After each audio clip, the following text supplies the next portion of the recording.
Hey, salut, c'est Loli de la chaîne Lolifant. Si tu regardes cette vidéo, sache que c'est la deuxième partie de mon petit bilan de mi-parcours du Pumpkin Autumn Challenge. Et du coup, je t'invite à aller voir la première partie où je parle des premiers livres que j'ai lus. Ici, on va parler des suivants. Si vous avez vu ma vidéo pile à lire du challenge, vous savez que j'ai prévu de lire Wicked pour la catégorie Prenez garde aux souliers pointus, pour lequel il faut lire quelque chose en rapport avec les sorcières ou le féminisme.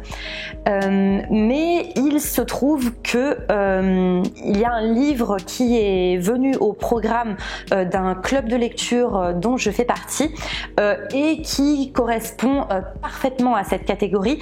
Du coup, je me suis dit que j'allais vous en parler en vidéo. Il s'agit du célébrissime Sorcière de Mona Chollet. Je pense que ce livre est une très bonne introduction au féminisme.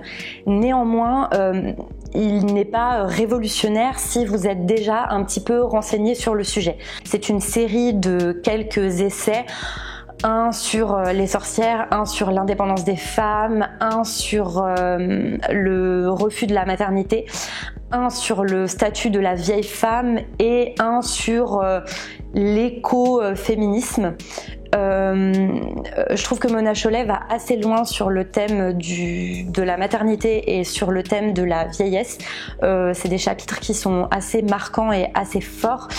Mais voilà, elle donne beaucoup d'exemples qui prêtent à réfléchir, qui font se poser pas mal de questions sur soi. C'était intéressant, ça m'a fait réfléchir. Après, c'était pas waouh. Voilà, j'ai pas découvert tellement d'axes de réflexion en lisant ce livre. Autre petit point, c'est que je m'attendais à ce que le livre parle quand même un petit peu plus des sorcières.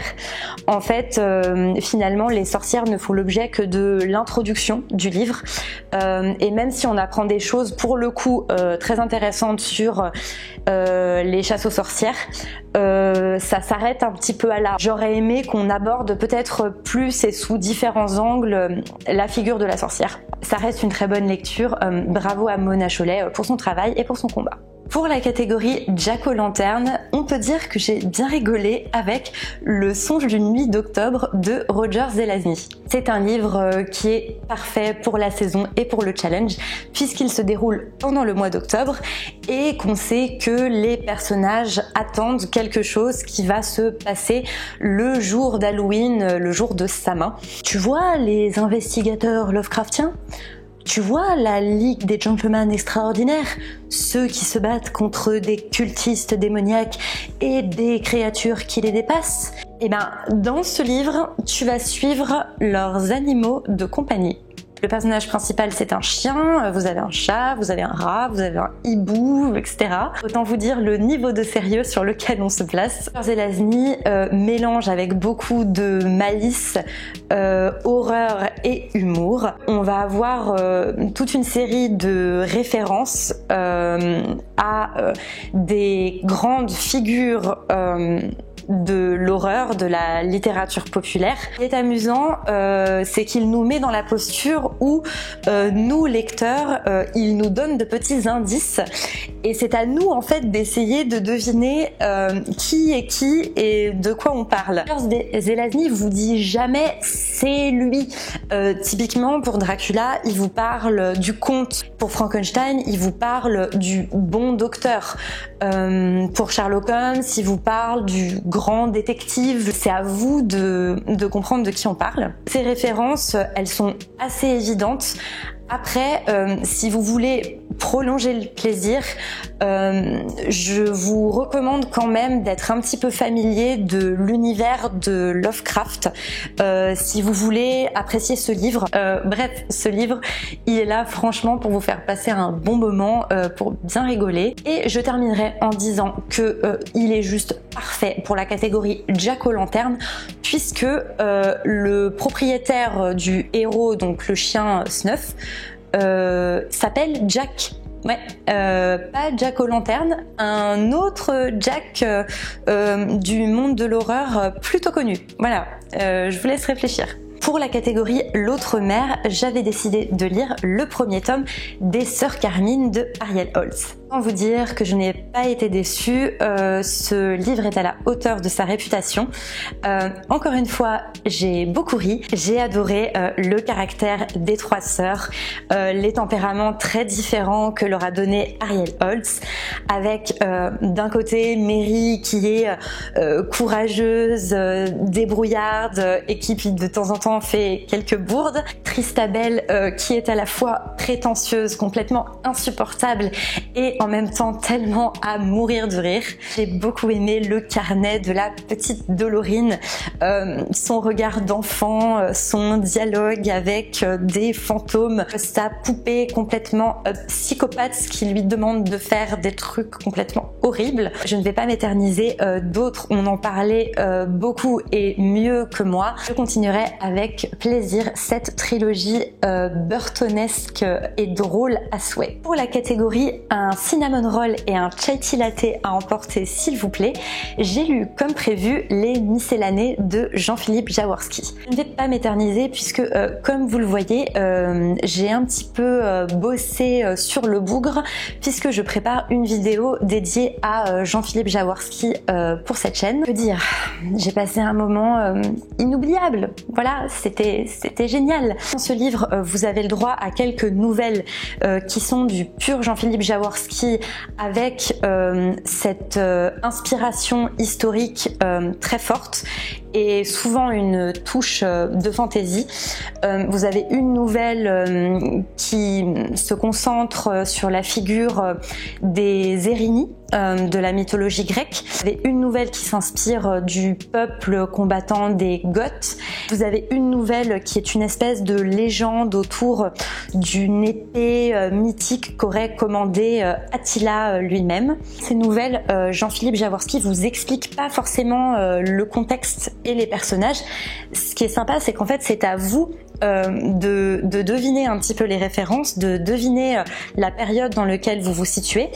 Et moi, en fait, j'ai appris des choses puisque, par exemple, les chefs de guerre goths qui sont mentionnés, je les connaissais pas du tout et ça a été l'occasion en fait de taper leur nom dans un moteur de recherche et de découvrir une phase de l'histoire que je ne connaissais pas du tout. Donc ça a été très enrichissant de ce point de vue-là.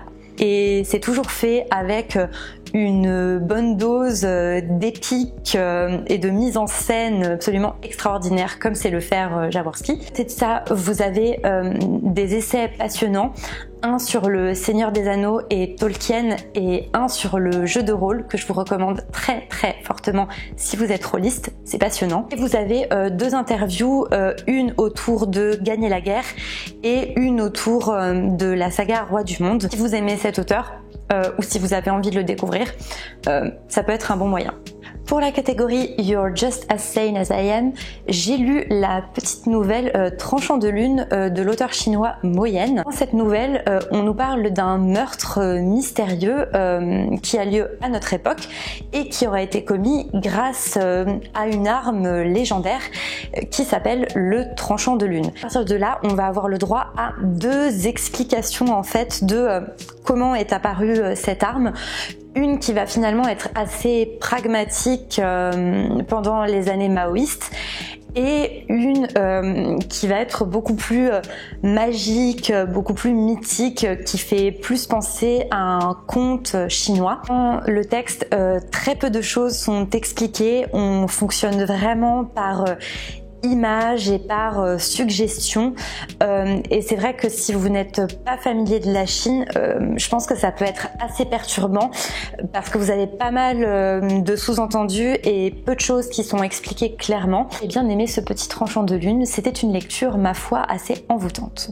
Je termine avec la stratégie Ender de Orson Scott Card pour la catégorie Le songe d'une nuit d'automne. J'étais très fière de moi parce que ce livre correspond vraiment parfaitement à la catégorie, je trouve, en termes de couleurs. La stratégie Ender nous dépeint un monde où l'humanité a déjà été attaquée par des extraterrestres, une race qui s'appelle les Dorifors.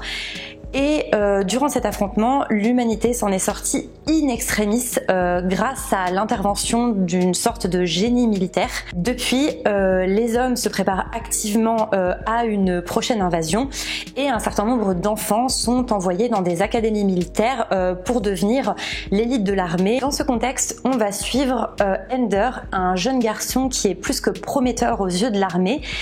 Et du coup, quand il va débarquer à l'école militaire, les adultes, les dirigeants vont décider d'être beaucoup plus durs, beaucoup plus exigeants avec lui qu'avec n'importe quel enfant, puisque ils ont l'espoir qu'il devienne le génie militaire que tout le monde attend pour faire face une deuxième fois au Doryphor. Du coup, le pauvre Ender va avoir une vie absolument impossible à l'école. Il va se retrouver isolé, on va le confronter à des épreuves de plus en plus difficile et on ne va jamais le laisser se reposer, jamais le laisser rester dans sa zone de confort. On va toujours trouver un nouveau moyen de le challenger. Et ben ça va être assez dur pour ce jeune garçon. Il est très jeune, hein, il a à peine 10 ans. Ce qui est super dans ce livre, c'est de suivre Ender et de découvrir comment il va toujours réussir à trouver une solution aux problèmes qu'il rencontre. Il va toujours innover dans sa manière d'aborder les choses, toujours s'adapter et c'est assez impressionnant. L'histoire se tient bien, on a très envie de tourner les pages et de savoir comment ça va se finir.